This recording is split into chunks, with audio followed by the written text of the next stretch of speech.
Chapter 14. A Young Rajah. The moor was hidden in mist when the morning came, and the rain had not stopped pouring down. There could be no going out of doors. Martha was so busy that Mary had no opportunity of talking to her, but in the afternoon she asked her to come and sit with her in the nursery. She came bringing the stocking she was always knitting when she was doing nothing else. "What's the matter with thee?" she asked as soon as they sat down. "Thou looks as if tha'd something to say." "I have. I found out what the crying was," said Mary. Martha let her knitting drop on her knee and gazed at her with startled eyes. "Thou hasn't!" she exclaimed. "Never!" "I heard it in the night," Mary went on, "and I got up and went to see where it came from. It was Colin. I found him." Martha's face became red with fright. "Eh, Miss Mary," she said, half crying, "thou shouldn't have done it. Thou shouldn't. Thou'll get me in trouble. I never told thee nothing about him, but thou'll get me in trouble. I shall lose my place, and what'll mother do?" "You won't lose your place," said Mary. "He was glad I came. We talked and talked, and he said he was glad I came." "Was he?" cried Martha. "Art thou sure? Thou doesn't know what he's like when anything vexes him. He's a big lad to cry like a baby, but when he's in a passion he'll fair scream just to frighten us. He knows us daren't call our souls our own." "He wasn't vexed," said Mary. "I asked him if I should go away, and he made me stay. He asked me questions, and I sat on a big footstool and talked to him about India and about the robin and gardens. He wouldn't let me go. He let me see his mother's picture. Before I left him I sang him to sleep." Martha fairly gasped with amazement. "I can scarcely believe thee," she protested. "It's as if tha'd walked straight into a lion's den. If he'd been like he is most times, he'd have throwed himself into one of his tantrums and roused the house. He won't let strangers look at him." "He let me look at him. I looked at him all the time, and he looked at me. We stared," said Mary. "I don't know what to do," cried agitated Martha. "If Mrs. Medlock finds out, she'll think I broke orders and told thee, and I shall be packed back to mother." "He is not going to tell Mrs. Medlock anything about it yet. It's to be a sort of secret just at first," said Mary firmly. "And he says everybody is obliged to do as he pleases." "Aye, that's true enough, the bad lad," sighed Martha, wiping her forehead with her apron. "He says Mrs. Medlock must, and he wants me to come and talk to him every day. And you are to tell me when he wants me." "Me?" said Martha. "I shall lose my place, I shall for sure." "You can't if you're doing what he wants you to do, and everybody is ordered to obey him," Mary argued. "Does that mean to say," cried Martha with wide open eyes, "that he was nice to thee?" "I think he almost liked me," Mary answered. "Then thou must have bewitched him," decided Martha, drawing a long breath. "Do you mean magic?" inquired Mary. "I've heard about magic in India, but I can't make it. I just went into his room, and I was so surprised to see him I stood and stared. And then he turned round and stared at me. And he thought I was a ghost or a dream, and I thought perhaps he was. And it was so queer being there alone together in the middle of the night and not knowing each other. And we began to ask each other questions, and then I asked him if I must go away, and he said I must not." "The world's coming to an end," gasped Martha. "What is the matter with him?" asked Mary. "Nobody knows for sure and certain," said Martha. "Mr. Craven went off his head like when he was born. The doctor said he'd have to be put in asylum. It was because Mrs. Craven died, like I told you. He wouldn't set eyes on the baby. He just raved and said it'd be another hunchback like him and it had better die." "Is Colin a hunchback?" Mary asked. "He didn't look like one." "He isn't yet," said Martha. "But he began all wrong. Mother said that there was enough trouble and raging in the house to set any child wrong. They was afraid his back was weak, and they've always been taking care of it, keeping him lying down and not letting him walk. Once they made him wear a brace, but he fretted so he was downright ill. Then a big doctor came to see him and made them take it off. He talked to t'other doctor quite rough, in a polite way. He said there'd been too much medicine and too much letting him have his own way." "I think he's a very spoiled boy," said Mary. "He's the worst young nowt as ever was," said Martha. "I won't say as he hasn't been ill a good bit. He's had coughs and colds that's nearly killed him 2 or 3 times. Once he had rheumatic fever, and once he had typhoid. Mrs. Medlock did get a fright then. He'd been out of his head, and she was talking to the nurse, thinking he didn't know nothing, and she said, 'He'll die this time sure enough, and best thing for him and for everybody.' And she looked at him, and there he was with his big eyes open, staring at her as sensible as she was herself. She didn't know what happened, but he just stared at her and says, 'You give me some water and stop talking.'" "Do you think he will die?" asked Mary. "Mother says there's no reason why any child should live that gets no fresh air and doesn't do nothing but lie on his back and read picture books and take medicine. He's weak and hates the trouble of being taken out of doors, and he gets cold so easy he says it makes him ill." Mary sat and looked at the fire. "I wonder," she said slowly, "if it would not do him good to go out into a garden and watch things growing. It did me good." "One of the worst fits he ever had," said Martha, "was one time they took him out where the roses is by the fountain. He'd been reading in a paper about people getting something he called rose cold, and he began to sneeze and said he'd got it, and then a new gardener as didn't know the rules passed by and looked at him curious. He threw himself into a passion and said he'd looked at him because he was going to be a hunchback. He cried himself into a fever and was ill all night." "If he ever gets angry at me, I'll never go and see him again," said Mary. "He'll have thee if he wants thee," said Martha. "Thou may as well know that at the start." Very soon afterward a bell rang, and she rolled up her knitting. "I dare say the nurse wants me to stay with him a bit," she said. "I hope he's in a good temper." She was out of the room about 10 minutes, and then she came back with a puzzled expression. "Well, tha has bewitched him," she said. "He's up on his sofa with his picture books. He's told the nurse to stay away until 6 o'clock. I'm to wait in the next room. The minute she was gone he called me to him and says, 'I want Mary Lennox to come and talk to me, and remember you're not to tell anyone. You'd better go as quick as you can.'" Mary was quite willing to go quickly. She did not want to see Colin as much as she wanted to see Dickon, but she wanted to see him very much.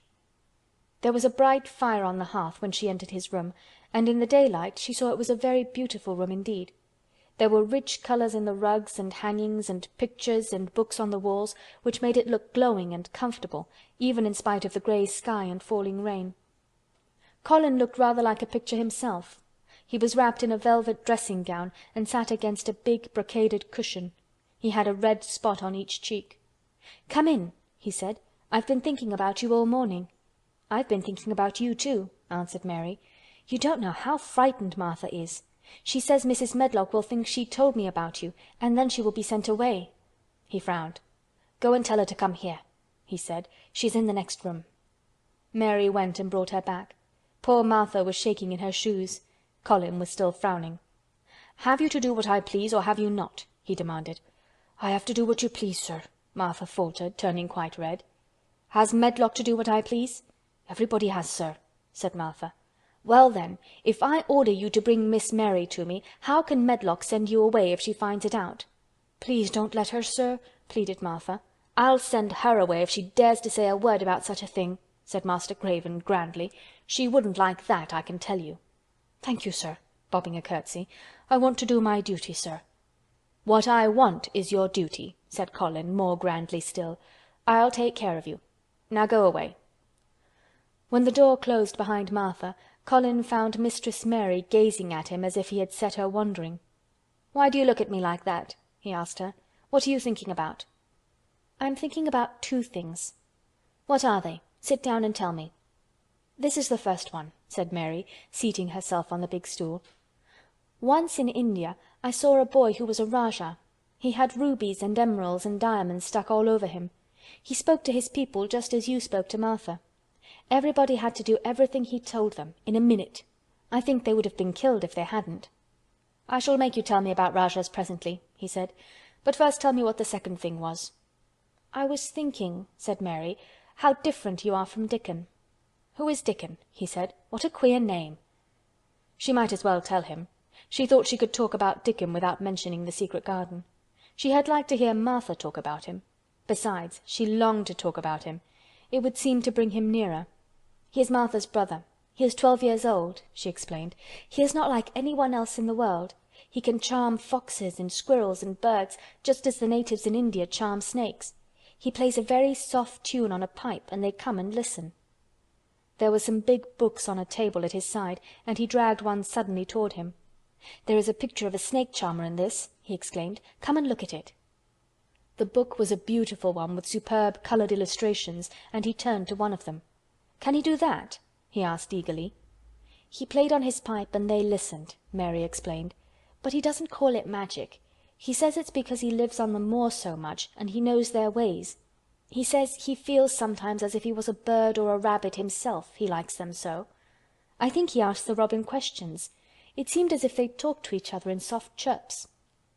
Colin lay back on his cushion, and his eyes grew larger and larger, and the spots on his cheeks burned. "Tell me some more about him," he said. "He knows all about eggs and nests," Mary went on, "and he knows where foxes and badgers and otters live. He keeps them secret so that other boys won't find their holes and frighten them. He knows about everything that grows or lives on the moor." "Does he like the moor?" said Colin. "How can he when it's such a great, bare, dreary place?" "It's the most beautiful place," protested Mary. "Thousands of lovely things grow on it, and there are thousands of little creatures all busy building nests and making holes and burrows and chippering or singing or squeaking to each other. They are so busy and having such fun under the earth or in the trees or heather. It's their world." "How do you know all that?" said Colin, turning on his elbow to look at her. "I have never been there once, really," said Mary, suddenly remembering. "I only drove over it in the dark. I thought it was hideous. Martha told me about it at first, and then Dickon. When Dickon talks about it, you feel as if you saw things and heard them, and as if you were standing in the heather with the sun shining and the gorse smelling like honey, and all full of bees and butterflies." "You never see anything if you are ill," said Colin restlessly. He looked like a person listening to a new sound in the distance and wondering what it was. "You can't if you stay in a room," said Mary. "I couldn't go on the moor," he said in a resentful tone. Mary was silent for a minute, and then she said something bold. "You might. Sometime." He moved as if he was startled. "Go on the moor? How could I? I'm going to die." "How do you know?" said Mary unsympathetically. She didn't like the way he had of talking about dying. She did not feel very sympathetic. She felt rather as if he almost boasted about it. "Oh, I've heard it ever since I remember," he answered crossly. "They're always whispering about it and thinking I don't notice. They wish I would, too." Mistress Mary felt quite contrary. She pinched her lips together. "If they wished I would," she said, "I wouldn't. Who wishes you would?" "The servants. And of course Dr. Craven, because he would get Misselthwaite and be rich instead of poor. He daren't say so, but he always looks cheerful when I am worse. When I had typhoid fever his face got quite fat. I think my father wishes it too." "I don't believe he does," said Mary quite obstinately. That made Colin turn and look at her again. "Don't you?" he said. And then he lay back on his cushion and was still, as if he were thinking. And there was quite a long silence. Perhaps they were both of them thinking strange things children do not usually think. "I like the grand doctor from London because he made them take the iron thing off," said Mary at last. "Did he say you were going to die?" "No." "What did he say?" "He didn't whisper," Colin answered.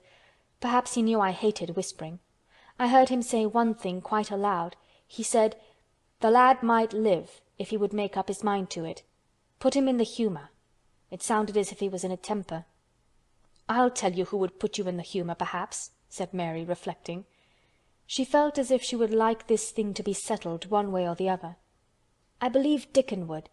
He's always talking about live things. He never talks about dead things or things that are ill. He's always looking up in the sky to watch birds flying, or looking down at the earth to see something growing. He has such round blue eyes, and they're so wide open with looking about, and he laughs such a big laugh with his wide mouth, and his cheeks are as red as cherries." She pulled her stool nearer to the sofa, and her expression quite changed at the remembrance of the wide curving mouth and wide open eyes. "See here," she said, "don't let us talk about dying. I don't like it. Let us talk about living. Let us talk about Dickon, and then we will look at your pictures." It was the best thing she could have said. To talk about Dickon meant to talk about the moor, and about the cottage and the 14 people who lived in it on 16 shillings a week, and the children who got fat on the moor grass like the wild ponies, and about Dickon's mother, and the skipping rope, and the moor with the sun on it, and about pale green points sticking up out of the black sod. And it was all so alive that Mary talked more than she had ever talked before, and Colin both talked and listened as he had never done either before, and they both began to laugh over nothings as children will when they are happy together, and they laughed so that in the end they were making as much noise as if they had been two ordinary, healthy, natural 10-year-old creatures, instead of a hard little unloving girl and a sickly boy who believed that he was going to die. They enjoyed themselves so much that they forgot the pictures and they forgot about the time. They had been laughing quite loudly over Ben Weatherstaff and his robin, and Colin was actually sitting up as if he had forgotten about his weak back, when he suddenly remembered something. "Do you know, there is one thing we have never once thought of," he said. "We are cousins." It seemed so queer that they had talked so much and never remembered this simple thing that they laughed more than ever, because they had got into the humour to laugh at anything. And in the midst of the fun the door opened, and in walked Dr. Craven and Mrs. Medlock. Dr. Craven started in actual alarm, and Mrs. Medlock almost fell back because he had accidentally bumped against her. "Good Lord!" exclaimed poor Mrs. Medlock, with her eyes almost starting out of her head. "Good Lord!" "What is this?" said Dr. Craven, coming forward. "What does it mean?" Then Mary was reminded of the boy Rajah again. Colin answered as if neither the doctor's alarm nor Mrs. Medlock's terror were of the slightest consequence.